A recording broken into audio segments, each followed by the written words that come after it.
What's up, guys? Welcome to my vlog. So we're going to get to number 15 on the new pound for pound list. As I've said in previous vlogs, I've changed the pound for pound list. It is now based a little bit more on consistency, factoring in batting average, as well as at-bats per home run and body weight. So we're getting basically the most powerful and consistent guys who were able to hit with power and consistency, even though they weren't that heavy, that strong. And that, to me, is the best way to find the guys with the best swings. And lo and behold, there are patterns. As you look at guys, even dating back to the list that I have now goes back to 1905, and we see patterns all the way up. And these patterns indicate a certain feel, and I've determined that that feel is more lead side pull. And so what's happening now in our baseball culture is we're teaching more backside push, and so that's where the problem comes in. And despite the fact that everyone out there feels like swing mechanics has never been taught better than it is today, and we have things so dialed in. Ironically, I think it's just the opposite. And I think that that's a reason why, we are seeing higher strikeouts. Why we are on a national level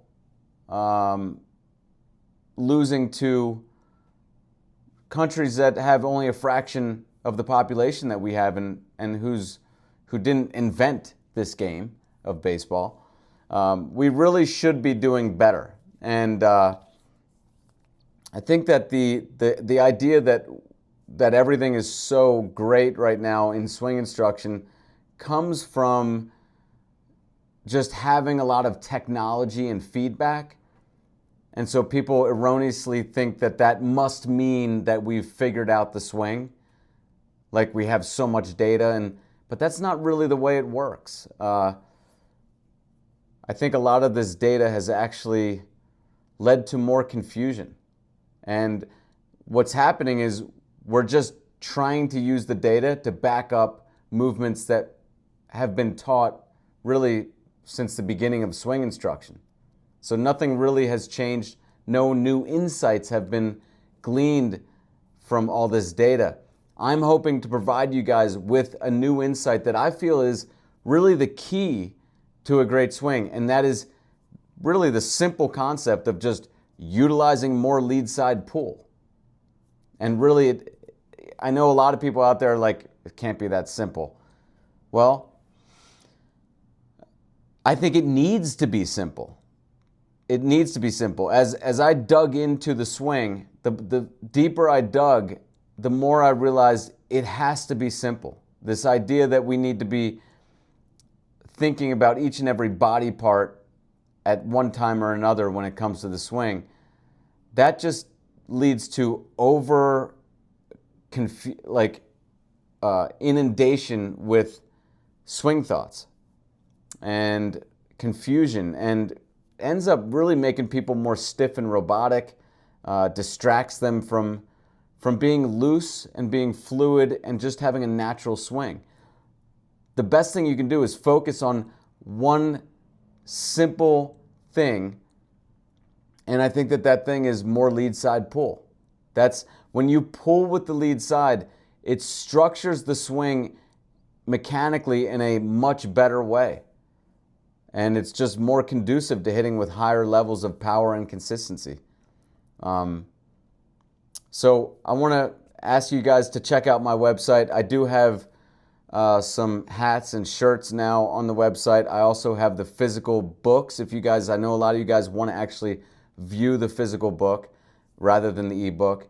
And I have different packages on there where you can get the physical book, the ebook, the lead arm training bat, the back arm trainer. So check those out, and let's get into what we're talking about today. So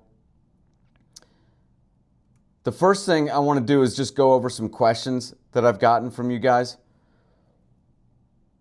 And the first one is, I would say Griffey is an example of staying back. I'm no expert, but I know you mentioned staying back not being the best instruction for coaches to say.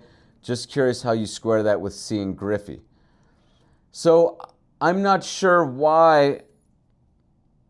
If we take a look at Griffey, let's go back to what he said. I would say Griffey is an example of staying back. So let's take a look at Griffey and let's see if we can see what this gentleman's talking about.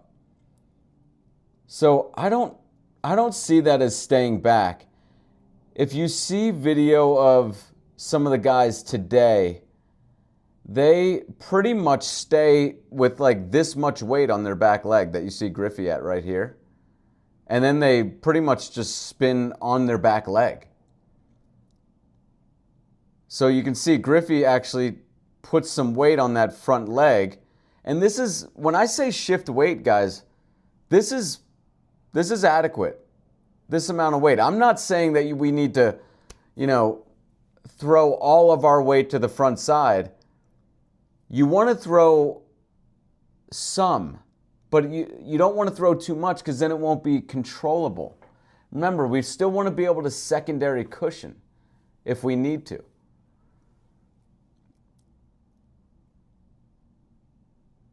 So just a little bit of weight is fine. Let's look at it from a different angle. Same swing.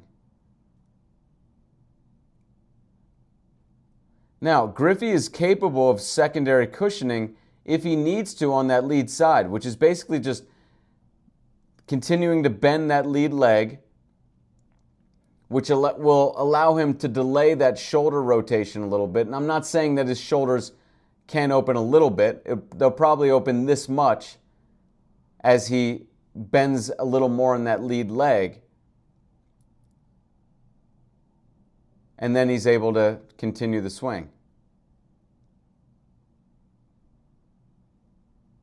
If we look at Griffey here, you can see he did a great secondary cushion. There are many examples of him buying some time with that cushioning action on the lead leg, and here's one example. Look how much his leg is cushioning. So that would definitely be a shift to the front side. And by the way, shifting a little bit of weight to the front side allows you to buy a little time easier. And I think you guys need to work off of a tee on being off balance. That people don't do that in this day and age. You have to work on things like what you just saw from Griffey, the secondary cushion, a high and tight pitch that you're a little bit late on. Work on these adjustments. You can do it just swinging with your lead arm. I think that's a great way to do it because then you know you're... What I love about just swinging with the lead arm is you can't really go wrong unless you kind of push out with your lead arm, which does tend to happen. Sometimes guys are so ingrained in the conventional instruction of today that they don't allow their arm to just kind of be whippy when you're swinging with just your lead arm. Allow it to kind of catch a free ride a little bit from the rotating torso rather than kind of being separate from it right from the start and pushing out. But when you're swinging with just the lead arm, for the most part, you can't go wrong. So you're always moving mechanically in the right direction. So when swinging with just the lead arm, doing secondary cushion work, doing sort of bad ball hitting, work on the pitches that you have to lean out and kind of push your torso forward to get closer to. Hitting is messy. We don't want to always be working on just the perfect, positioning through the swing, whether it be an outside pitch or down the middle or inside pitch. Work on those pitches that are all over the place and that are uncomfortable for you. Maybe, the ones that you have, if you know which ones you have trouble with, work them off a tee with just the lead arm. That's great practice. I generally like OPS Plus, but Hack Wilson's epic 56 home run, 191 RBI, 105 walks with a 356 batting average somehow gets a 177 OPS plus, and guys with way lower numbers have higher, so I'm open to a new metric. Yeah, well, the thing with OPS plus is that it kind of factors in your peers of that year. So I guess guys had really good years that year. I know someone hit 401 with like 19 homers, or maybe even more than that. I forget who it was, but yeah, it factors in how well hitters did. It's really a great metric, and I know Hack Wilson probably, it seems like he should have had a higher OPS plus, but it's good that it factors in how good his peers were that year, because the level of pitching might have been just a little bit lower than normal.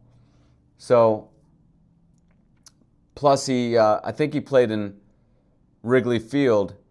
I don't know if it also factors in the field that the hitter played half his games in, basically. So I think that's a good thing, and that is a ridiculous year, and you would think that he would be at least above the 200s in OPS plus with a year like that. That is an anomaly as far as I'm concerned. It doesn't seem right. But again, it's factoring in his peers of that year and the park he played in. So you can't be too mad about that. I think OPS plus is the best metric for measuring a hitter. Let's continue. I think we have one more question. What do you think about keeping your bat on your shoulder to keep the bat flat? I've been having my 8-year-old do this to keep him from chopping. That's one way you can do it. It's not necessary. I think the biggest thing is that your back arm at the moment of redirection and when the barrel flattens, and you can tell when that happens when swinging with just the lead arm. That's why swinging with just the lead arm is the first step.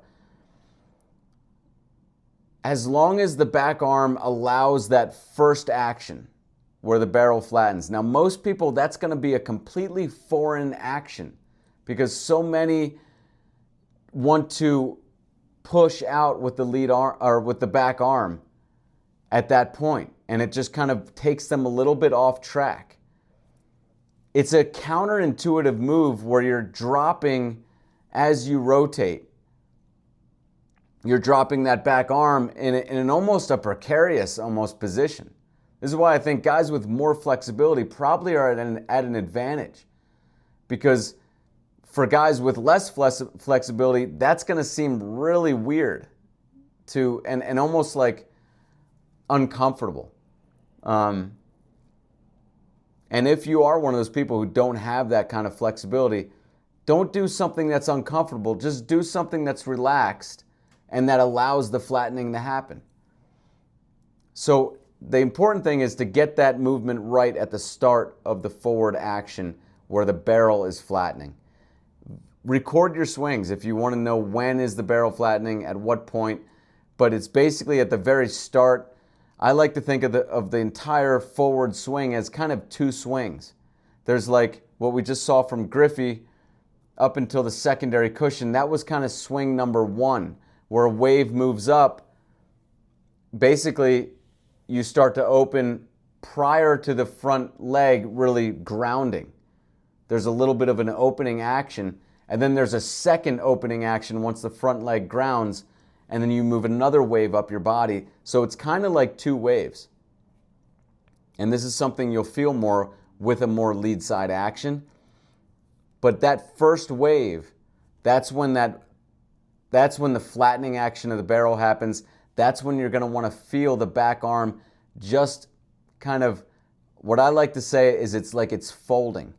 It's folding. It's dropping as the wrist is kind of, everything is kind of going down this way. And you're just allowing that to happen. You're not pushing out like this, you're not pushing out like that. You're allowing the hands to basically get a little bit more deep as the barrel flattens. Okay? But there have been guys who kept their bat pretty flat. And I always think of, oh gosh, what is this guy's name? Let me see.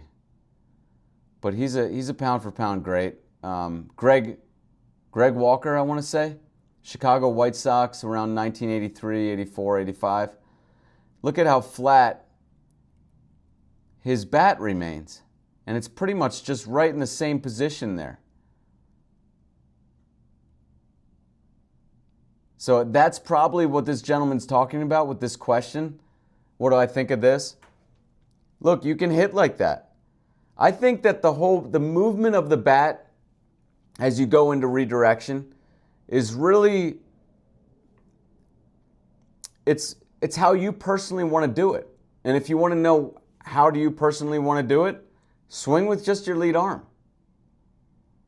Really, I want you guys to understand that when you swing with just your lead arm, go in the direction that it wants to take you. This is a process where you ride the wave almost of where swinging with just the lead arm wants you to go. Okay? You may, after a week of doing it, after a month of doing it, you may start to see, you know what? I would prefer, if I'm going to utilize only my lead side, I would prefer to do this action. I'd prefer to do this one. Maybe you prefer to be more upright in your stance. That's typical. Maybe you prefer to have a little bit of movement into the redirection. Maybe you want to be more like Greg Walker is here. He just keeps it pretty flat. And all is good. It doesn't keep the main thing the main thing. And the main thing is more lead side pull. However you want to do that is great. Your own personal flexibility and your own personal style of moving. We all walk a little bit differently. We all throw a little bit differently. And a lot of your friends would be able to pick you out if you were just a silhouette. They could pick out the cadence of your walk and we all have our own unique way of moving when it comes to certain actions. So just do more lead side your way.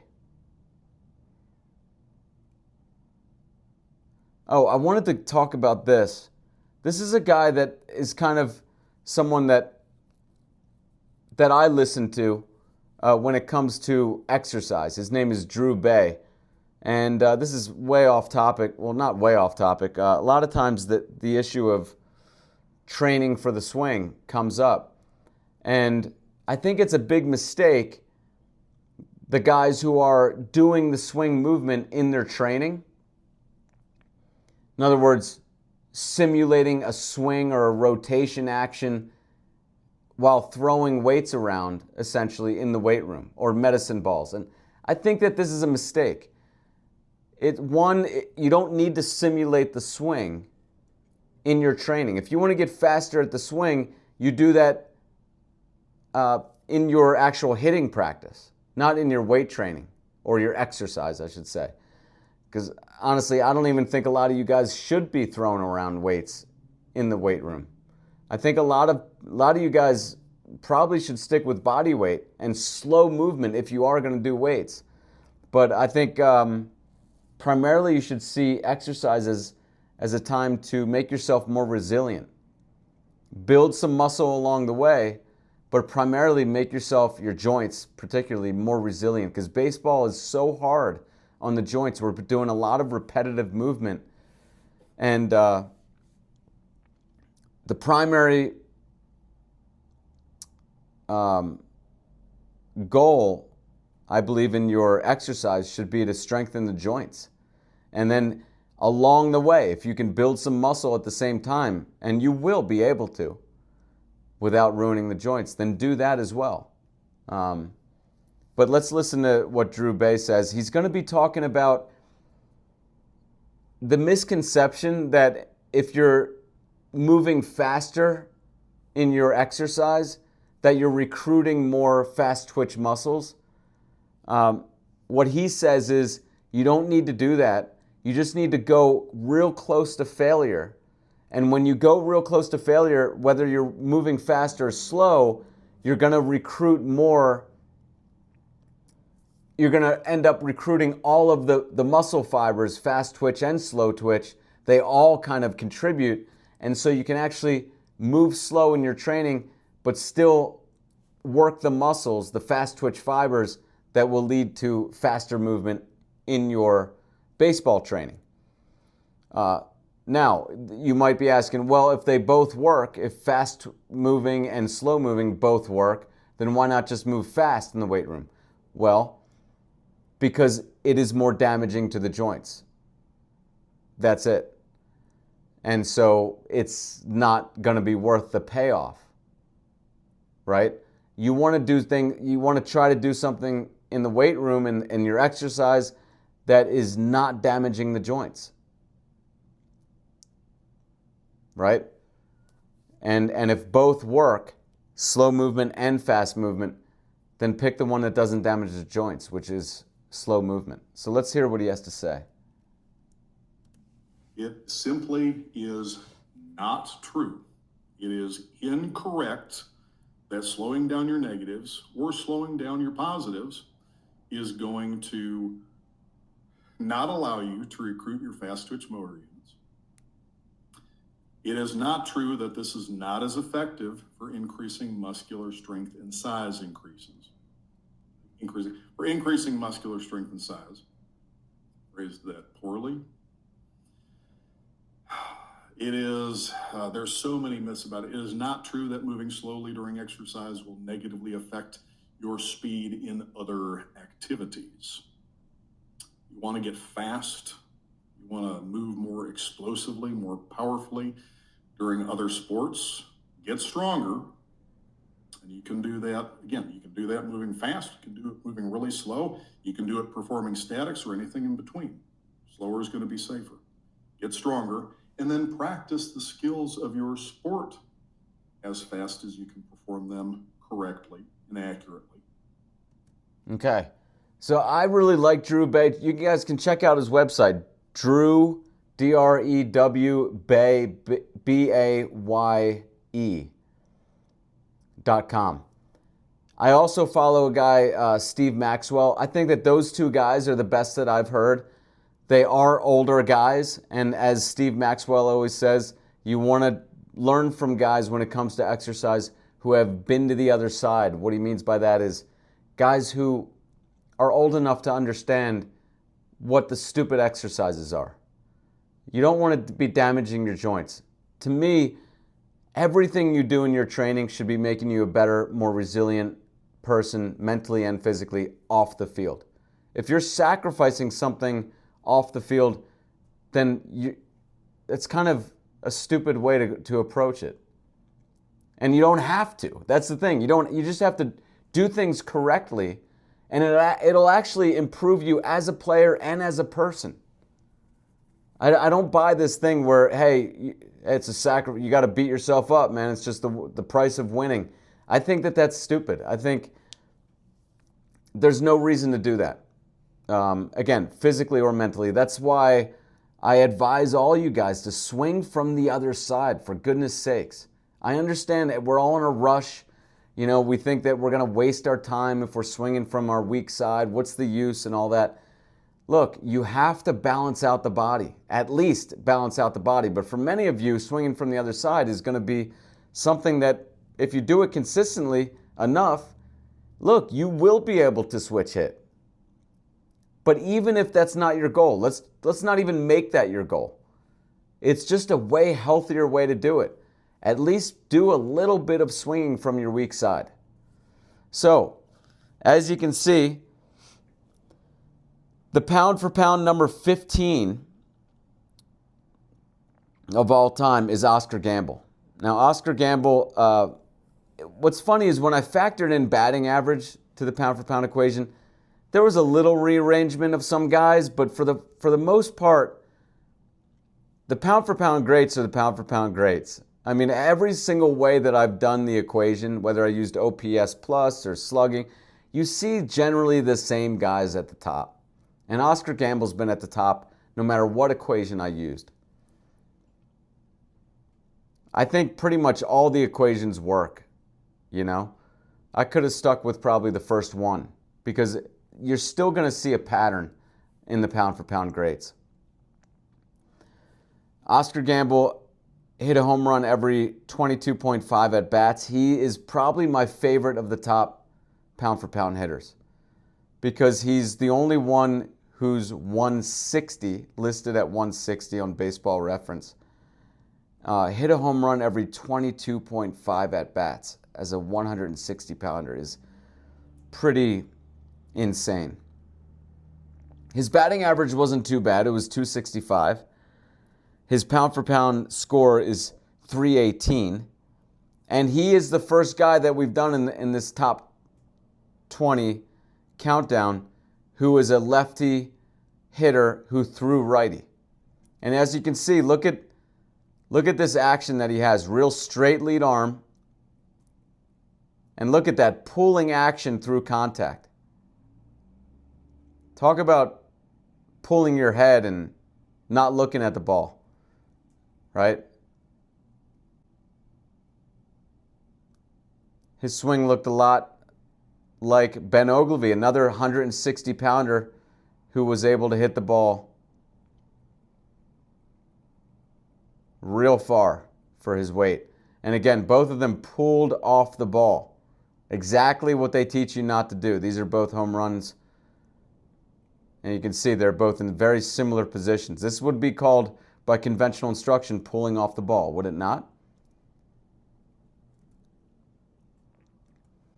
Here's another swing of his. Look at how flat that barrel drops right here. You can see it just barely poking out of his right shoulder there.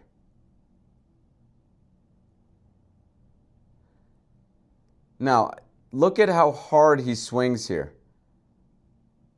I love this. This is one of my favorite swings. Even though he didn't connect, but just look at how wide he gets after contact and into the finish. That's what I like to see right there. Look at that.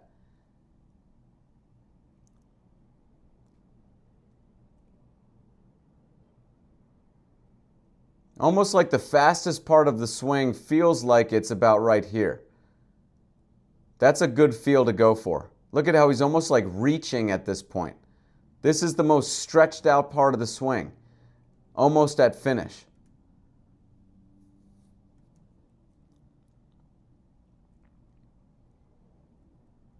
Now he's one of the rare pound-for-pound hitters who was very bent over. But look at how he kind of bends over and then uses that bending action to then straighten up. It's almost like he uses that to kind of whip the bat through with his rotation. His torso moves up and to his right. And he steps way open. So he's kind of, this is being body controlled. When you're utilizing more lead side pull, you use your body in more of a dominant way in the swing. The body is controlling the action. Look at that positioning right there. Beautiful positioning. Nice and connected there at contact. There he is in the nice slot position.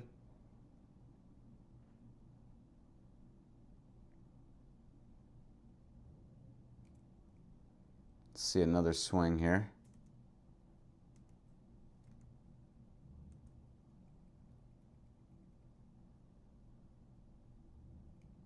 Look at that. He's really using his body, his torso, to rotate through. He's whipping the bat through with the rotation of his torso.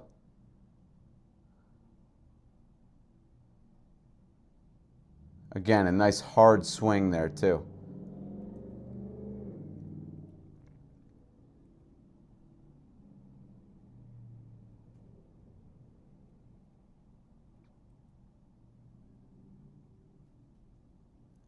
Very Griffey-like in that positioning, with the lead arm nice and compressed up against the body still.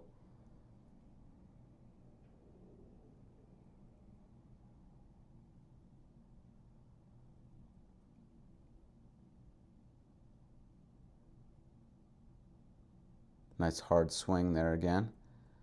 This is one of my favorite swings that I've collected through the years. Great side shot of Oscar Gamble. Very rare. Beautiful action there. Look at how much the barrel has flattened as his lead arm compresses up against his body. Here's his positioning at contact. Very nice.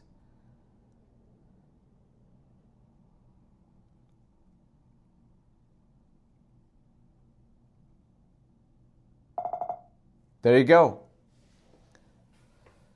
So that's number 15 on the pound for pound list. Probably my favorite guy, as I said. And really a great swing to emulate. And this is something that in swing instruction, we're just not talking about these guys that need to be talked about. Guys like Oscar Gamble, guys like Ben Ogilvy, guys like Eric Davis. These were 160 to 170 pounders who hit the ball consistently hard. And those are the guys we should be looking at, not the guys who are just great hitters, regardless of size, because a lot of times we're choosing guys who are just really big and strong and can get away with stuff mechanically. When you're 160 pounds, if you're going to hit a home run every 22 at-bats, you have to be doing something really exceptional mechanically. So that's why I developed the pound for pound list. So thank you guys for watching. Check out my website, theswingmechanic.com, if you want to learn more about my approach. And I'll see you next time.